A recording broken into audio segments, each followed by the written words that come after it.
Well, good morning, everybody. My name is Trip Healy, lead pastor here at Ridge Church. Welcome to all of you, especially if you're here for the first time, if you're a guest.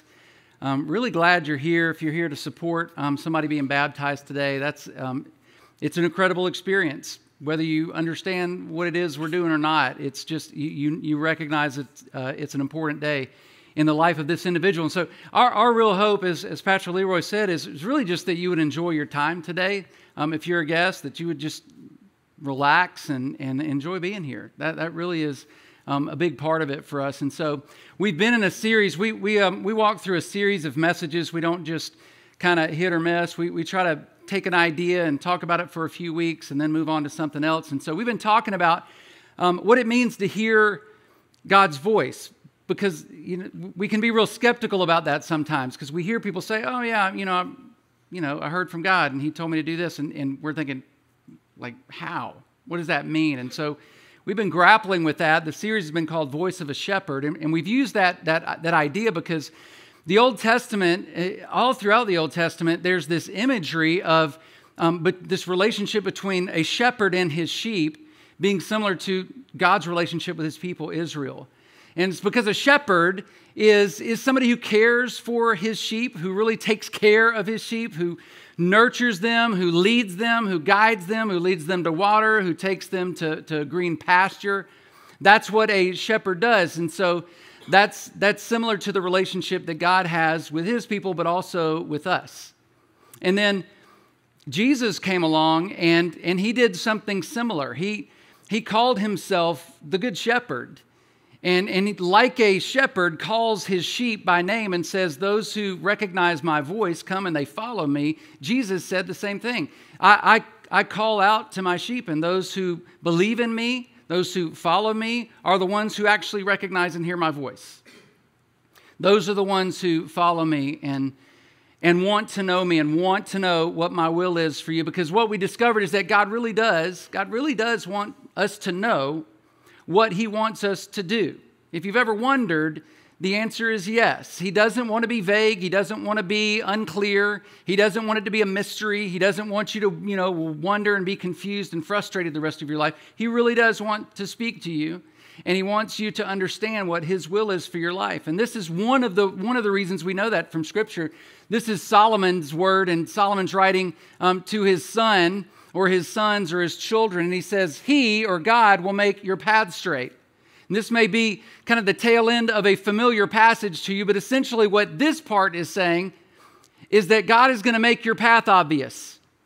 He's going to make it clear to you. He's going to show you. It's going to be clear. He's going to light up the way, and your path, your steps that you should take is going to be obvious. He's going to make your path straight. But Solomon tells us that there's a setup involved in this. There's some things that have to take place in order for God to really begin to reveal that in our lives, for us to be able to really understand it. And so we skip back a verse, and this is what he says. Trust in the Lord. That's where it begins. I mean, we can just start right there. If you want to hear the voice of Creator God, if He's out there somewhere, you're going to have to put your trust in Him first. That's where it's going to start. You won't hear otherwise until you're willing to just say, all right, I don't get it. I don't understand. I'm not sure I fully have all my questions answered, but I trust. Trust in the Lord with everything, with all your heart. In other words, this isn't like a portion of your heart or a portion of your life. This is trust in the Lord with a thing you got. That's what he's saying. With everything, every area of life, every facet of life, there's nothing that you hold back. Not your finances, your marriage, your career, the decisions that you make, the little ones, the big ones. Everything is to be trusted and put into His hands, all. And then don't lean on your own understanding. Lean not is the way he says it. Don't lean onto your own potential or your own capabilities of trying to figure things out, of trying to do it all on your own. Don't lean into that. Because this, as soon as you begin to rest in what you can do and what you can accomplish and your thoughts and your ideas and your decisions and dreams about what your life should begin to look like in every area of life, the more you do that, the less you understand what God wants for you. And so he says, lean not into your potential, into your understanding, and and there's that word again that we love, in all your ways. See, we like to kind of categorize it and say, in almost all your ways, or in some of your ways, or in, all the ways except the ones that I like to manage. I'll give you all of my ways except for my moolah. Like, I'll handle that one. I'll give you my job, and I want you to make sure that I always have a job and that I'm taken care of and that my family is safe and secure, but my money is mine. Don't want you to have a part of that. Now, this is, if you want to hear God's voice, it's in all your ways. Submit. And submission is just a relinquish, a giving up, a letting go and saying, it's you. You have it. This isn't about me. This isn't about my desires. This is you and what you want. And submit to Him. Let go of your plans and your thoughts and ideas. And then, He, God, will make your path straight. Then you'll know. This is the prerequisite to hearing and understanding what God's plan for you is, what His will for you. That there has to be, you won't have a clear picture of it otherwise. Yeah, you can read Scripture and you can get some thoughts.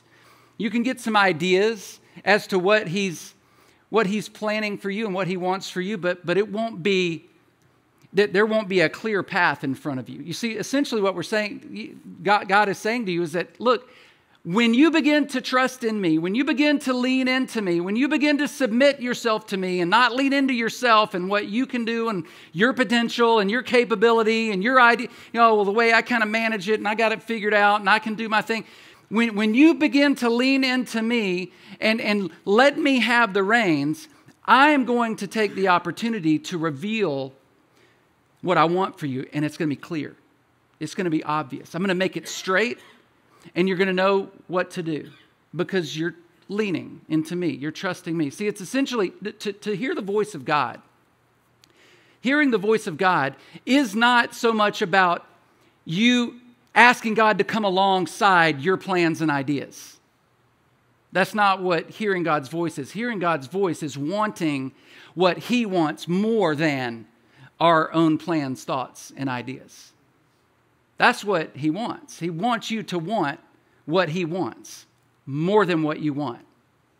And then He'll begin to reveal it, and He'll begin to show it, and He'll begin to share it. And here's the package that it comes in. This is how He reveals Himself.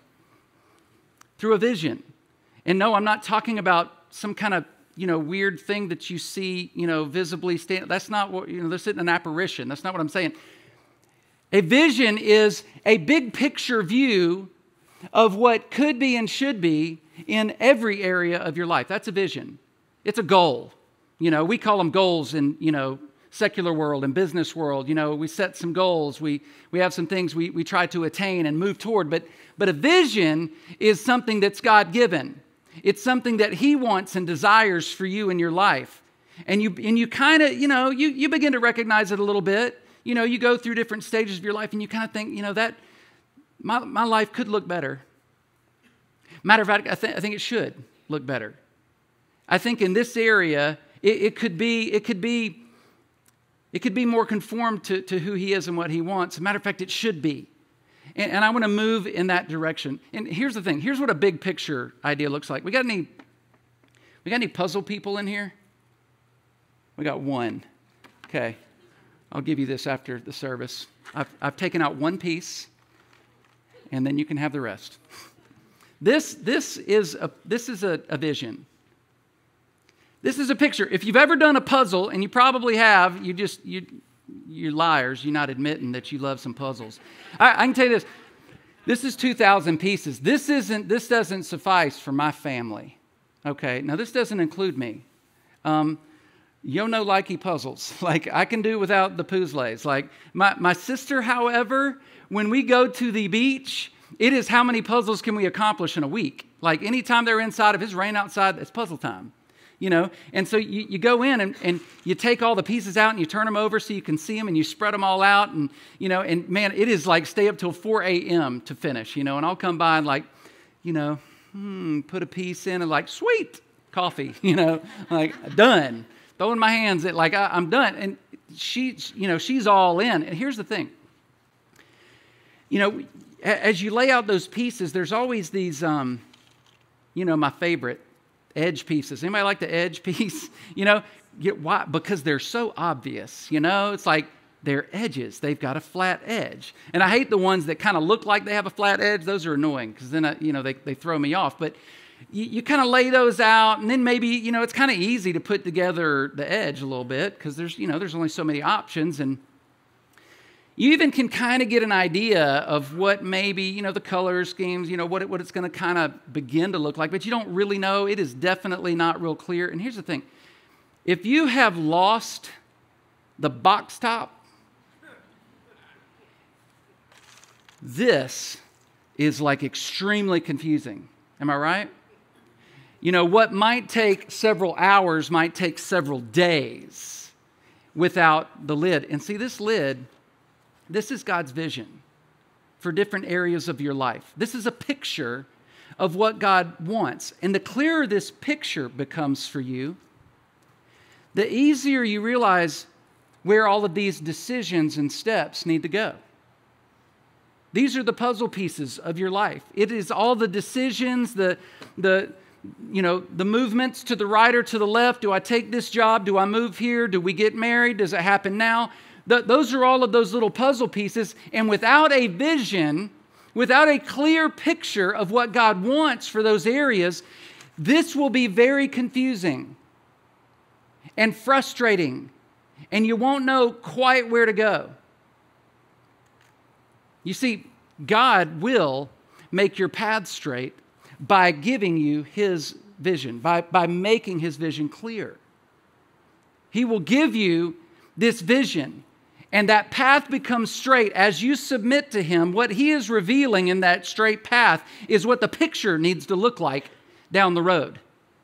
The reason He wants the path to be straight is because He knows where He wants to take you. But if you don't know where He wants to take you, then the path won't be straight. It won't be clear. You'll be confused. You'll have all the pieces to the puzzle, and you won't know quite what to do. And it is frustrating, isn't it?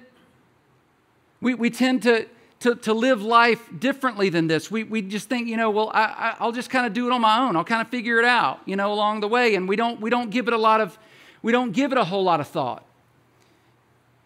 And yet God wants to reveal this to you. He wants it to be clear, but as long as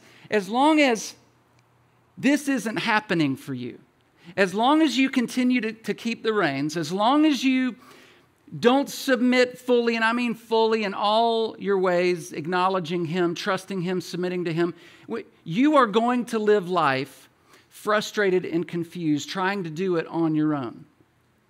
It's just the way He created us. You will be so frustrated because you will have a box full of pieces and no puzzle top to figure it out. You won't have a picture of where everything goes. You won't know the direction you're supposed to head. And nobody really wants that. And the thing is, Solomon, who wrote the words we just looked at a minute ago, King Solomon, wisest man who ever lived, is what Scripture tells us. And he wasn't really good at listening to his wisdom sometimes, which wasn't real wise, but he was, in fact, really wise. And he had some things to say. And it wasn't just kind of that grand picture, because that's such a great image of what, that's why it's become so popular, Proverbs 3, 5, and 6, because it kind of paints that picture that this is how, God really does want to direct and lead you. He wants to make it clear. He wants to make the road and the path obvious. But then he kind of tells us how, because he recognizes how difficult it is. I mean, we make it really difficult sometimes, especially if you're brand new to faith. This is like that real struggle for you, because there's initial excitement when you step into a relationship with Jesus, or even seasons of like just being really emotional, and there's excitement. And then, maybe you've got a little bit of clarity. God has revealed, some of what He wants for you in the future, and you've got some ideas. But then, some of the excitement begins to fade, and you lose sight of that vision. And so Solomon's saying, here's what needs to happen. Here's how you're going to keep this in focus. And this is what he says. My son, my daughter, my children, listen, pay attention. Pay attention Seems obvious. To what I say. That's step one. Open your ears. Turn your ear to my words. Kind of lean in. Put your hand over your ear. Listen to what I'm saying. Pay attention. Squint a little bit if you have to. And focus in on what it is I'm saying to you. And then do not let them, my words, that is, them out of your sight. Keep them, my words, within your heart. Keep them here. We talked some about that last week, that it's not just hearing it, but then it's keeping it right here. In other words, grappling with it, thinking about it, processing it. That's how it's going to make a difference. That's how you're going to apply it. And then, for the words, they are life to those who find them and health to one's whole body. So he's saying, pay attention, listen, hang on to it, think about it, grapple with it, because it's life to you. And it's like, okay, well, that sounds good, so I'm going to listen. I'm listening. And then he says, this is what needs to happen first. Above all else, there's that word again. Above all else, guard your heart. And this is a strange thing to say because we don't talk this way. But let's think about this together. Guard your heart, for everything you do flows from it. Guard your heart because everything you do flows from it. This is top priority above everything else. Above all of the ideas and the thoughts and the things that you think are most important and that matter the most. Above all else, like if you want to keep this vision in front of you and you want God to really make that path clear before you, then you've got to guard your heart. In other words, this is what he's saying. What you give your heart to is what will ultimately determine the direction you head and where you end up. In other words, what you give your attention to, what you give your heart to, and you know how this goes. The things that you give your heart to are what begins to steer your life. It's the things you're interested in. It's the things that you're processing. You've got this path in front of you. You've got this vision here, but then life starts to happen, right? And you kind of start looking over here and you get a little distracted and you're looking around and, you're making a little money and, there's some hobbies that you got to take care of. And, you start having kids and it's like, it's getting a little crazy around the house and you start to lose sight of that vision and your heart starts to drift a little bit and you give your heart to some other things. And so ultimately what you give your heart to is what will lead you to where you're going. It will determine the direction. And what determines what you give your heart to will be determined by two things. What determines what you give your heart to will be influenced, affected by two things. Either what you want or what God wants. And I think for those of us who are believers, understand that. It's like, okay, I get that. If you're not a Christian here today, well, you get the choice. Like it really is your decision. For those of us who have stepped into a relationship with Jesus, you don't get that choice. Scripture makes it clear. Our decisions should be filtered through what God desires. In other words, what He envisions for our lives. So guard your heart if you want to stay on track. And then let your eyes look straight ahead. You want to know how to guard your heart? That's what he's telling us. Let your eyes look straight ahead. Look forward. In other words, you've got that vision out there. God has begun to make the path clear before you. You've wanted to know, God, reveal yourself to me. Show me your will for my life. And then he begins to do it.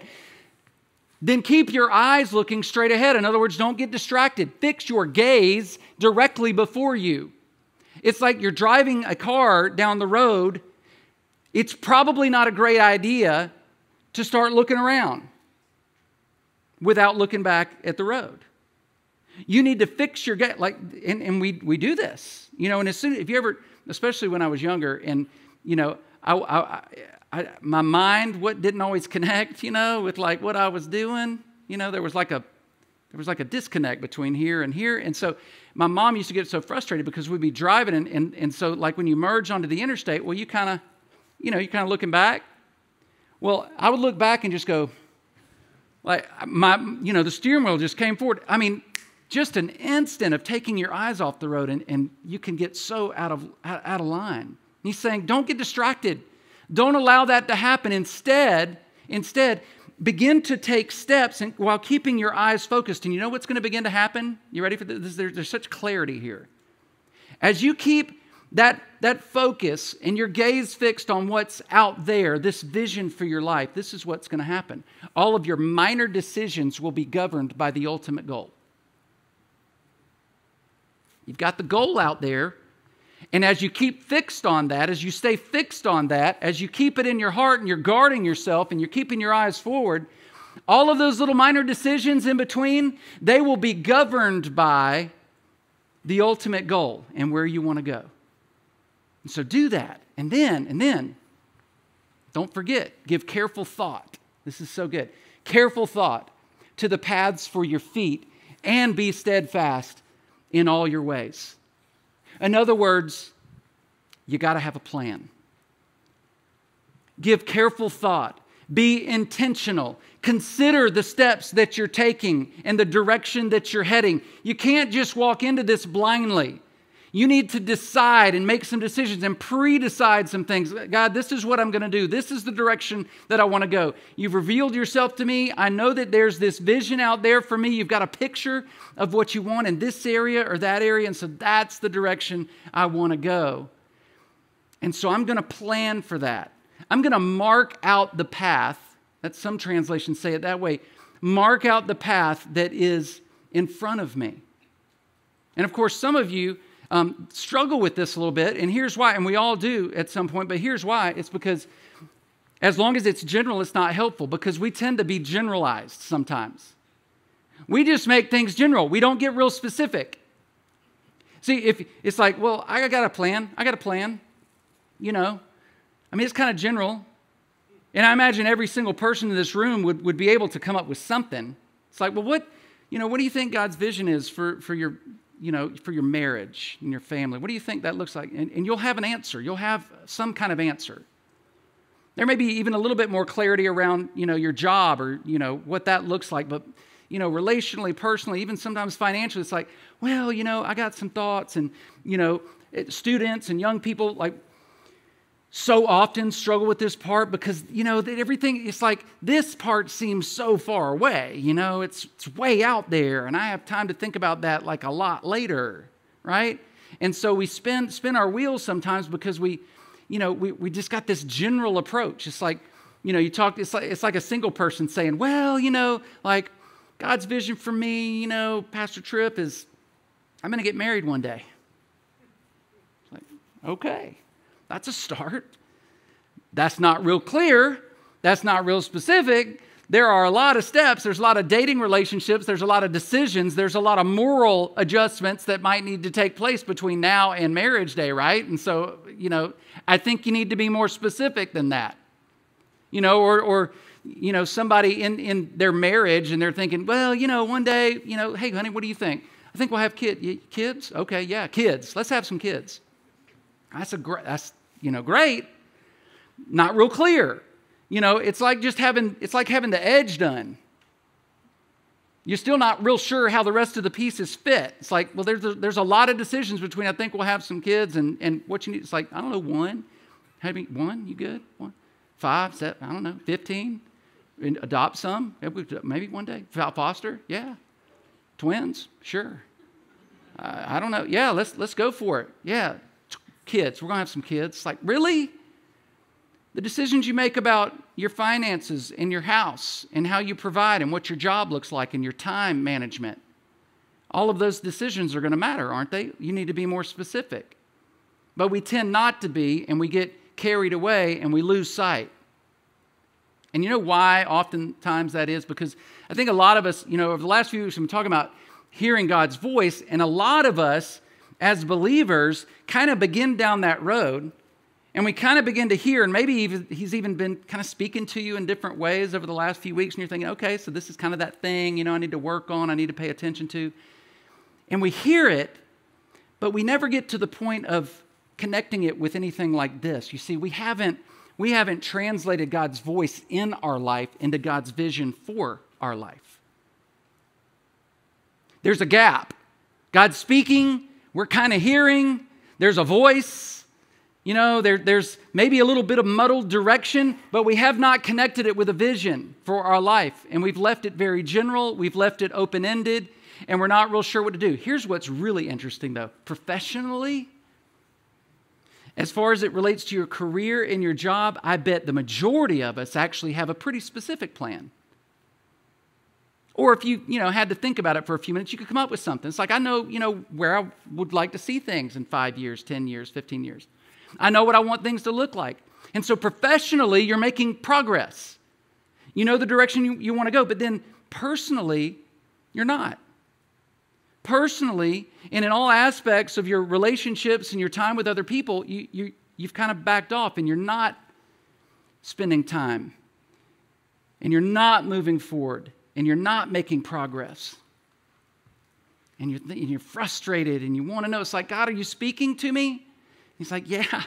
And I've got this great plan, but I want you to submit to me. And I want you to yearn for it. And I want you to look for it. You need to see what my vision is if you're going to ever do anything with my voice. See, hearing God's voice is kind of like it's just the hearing part. But then the vision part is the application. It's like here's what I do now.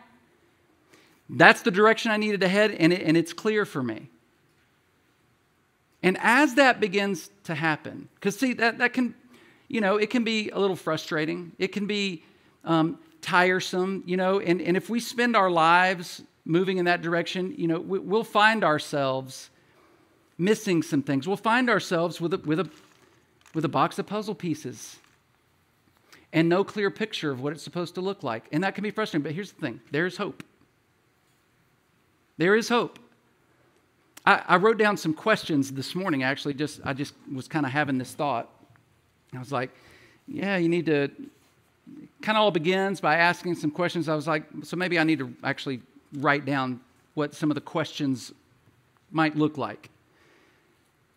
In order to begin grappling with this, if you're not already, because I think for most of us, life just kind of happens. And we get, kind of confused and we don't, we're not really going anywhere. And it's because we're not intentionally marking that path out in front of us, and we're not being specific about a plan. And so this is maybe a good question for you to ask, maybe even starting today. What is God's vision for me, for our family, in every area of our lives? That's like the starter question. God, what is your vision for us? What does it look like? And I mean, as a couple, you'll need to really grapple with that. Maybe as a single person, go get some friends you trust around it and begin, hey, what do you think this really looks like? Maybe a pastor or a mentor, a friend, somebody. What do you think God's vision for me is? God, what is your vision for me? What's the direction that you want me to head in all these areas? And then maybe what has God been speaking to me about recently is a good question. If you've been here the last few weeks, even if you haven't, there's always those seasons where it's like you've just kind of, there's always been that thing that's burdening you a little bit, and it always happens at the beginning of the year, right? Because, that's when we set goals and make resolutions. And so we're thinking that here's the thing. The things that you come up with to set goals for are those critical areas of life that maybe you need to not set a goal for, but look for God's vision for. Because He will help mark out the path. We don't do a real good job of setting goals and then coming up with plans, but He's going to help us do that when we've got that clarity, that clear vision. And then what are the critical areas that I know require the most attention right now? What are those areas that I need clarity on? What are the most crucial for us right now? Maybe it's something to do with your family. Maybe it's, kids that are getting ready to graduate or, move on or take a step, or maybe they're about to get married, or maybe there's some big financial decisions or career steps that may be kind of looming. What are those critical areas that need some vision spoken into them? And then pursue that. And here's the blessing. Here's the promise. As that vision begins to get clearer, your options get fewer and decisions get easier. Doesn't that make sense? It's an obvious statement, but we forget it sometimes. As the picture of what it needs to look like becomes clearer, you realize, oh, well, there really aren't a lot of options. They're kind of bound by the straight-edged pieces on the inside. And so my decision about what I can actually pull from gets much smaller and it gets much easier.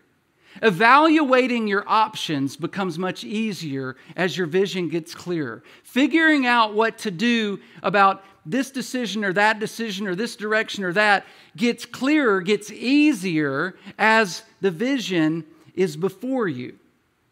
The steps that you need to take, it becomes a little bit easier. Your options are more limited. Isn't it true? As you get that picture, it's like, this is what it needs to look like. This is what could be. This is what should be. This is what God wants for us, for our family. That has begun to crystallize and clarify. And so, well, now my options are limited. It's like, as that begins to happen, as you begin to lean into God and begin to trust Him, and He begins to make that path clear, and then you create that plan, and you've got some ideas, and you're being specific and intentional, and you're keeping your eyes focused forward. As that begins to happen, and that vision becomes more clear, maybe as a single person, you'll begin to think things like, this girl, she's just really not an option for me. Or he is really not an option for me. I love them, but based on what I know God wants for me in my relationships, I just know it's not right. It's not an option. The answer is going to have to be no. Maybe as a married couple, it's considering, within your finances perhaps. And you're discussing together, what does this need to look like? What are the decisions? And as it becomes more clear, the decisions get a little bit easier, and maybe you think things like, I would really love to buy the brand new car because I like brand new smell, and there's no problems with it, but I know that God's vision for our finances is to be debt free. And so it's just really not in the cards for us right now. It's going to have to be a no. And then within marriage, maybe it's, the idea of, well, I could take this other job and, I could work a little bit extra and have some extra cash to be able to pay down some bills and to do some things, and I could maybe start working nights and weekends, and we could do that. But it's not really an option because, well, God's vision for our family is clear. And we know that's not an option for us. It's going to have to be a no. And you begin moving forward, and the decisions get just a little bit easier because it's gotten easier to evaluate your options because there aren't as many. Because you know where you're going. You've got your gaze fixed forward. You know exactly what you want. And eventually you begin to end up where it is God wants you to end up. And so in order to do this, I always try to be as practical as I can because I just know that if we don't learn to apply what we hear, we don't really do anything with it. And so I try to make it pretty obvious. So I got a little homework for you, just some thoughts. And it's not, there's no, you don't have to turn it in, right? So this is really for you. But if you're not already, as it concerns God's vision for you, this is where it needs to start. Begin to pray for God's vision. I mean, that's a simple starting place. God, what do you want for us? What do you want for our family? What is it that you're calling us to in the area of our finances and our, as far as my education and my career path and, what I'm going to do relationally and within our marriage? What's your vision for us? And then as that begins to be revealed, create a plan. This is the part where things begin to break down because we stay general. We don't get real specific, but this needs to be specific. In other words, you need to begin to pre-decide some things. Like before you even know what the vision looks like within a particular area, you're just pre-deciding this is what it's going to look like. Before you're faced with a decision, it's like, no, I just know already that that's not what I'm going to do. I'm not going to turn that direction. I'm not going to go this direction. I'm not going to allow those things to distract me. I'm deciding that up front so that when the time comes, the decision's already made. It needs to be that kind of clear if we're going to make those kind of decisions. Create a plan and then write it down. And we're not talking novels here. It may just be a few sentences, maybe a bulleted list, maybe a couple of paragraphs. If you're married, this needs to be a couple decision. You need to process these things, think about it, write it down, create a plan. It's like, this is kind of where we feel like God's leading us in these areas. This is where I think he wants us to go. This is what could be and should be. This needs to change. This needs to be better. This needs to get fixed. This is critical for us. And so we've got this plan in place, and it's specific. And now we've got it written down, and then we just need to act on it. Man, do we get hung up in this part of it sometimes. We never actually do anything with it. Act accordingly. If you feel like God has begun to reveal some things to you, then take some steps. You know, maybe it's even just in a relationship with him. Because we actually believe that God actually is calling us and wooing us and moving in our lives even before we ever put our faith in him, to a degree that we can actually perk up and listen and hear. And so maybe it's just a decision to say, hey, I know what his vision for me right now is, and it's just to step into a relationship with him. And even though I don't have all the answers, it's just to trust him. To just put my faith, to lean in. I've made bad decisions. I see where my life tends to go based on what I try to do and my own desires and wants and what I think is best. And so I'm just willing to give this a go. I want to lean into him. And here's the thing. I want you to hear a story. It's Heath's story, Heath Walls. And he grappled with these kinds of things. And he did it for a good while, really the better part of his life. And he was trying to figure out, he felt like maybe there was something more. Maybe God was kind of leading him and calling him. And finally, I just want you to kind of hear how he processed that decision to finally say yes to God's vision for his life. Let's watch this together. Hi, my name's Heath Walls. I'm from Wetumpka, Alabama. Here I went to Wetumpka High School. I have a wife, Laura, and a son, Eli, and I've been going to Ridge Church for a little over a year.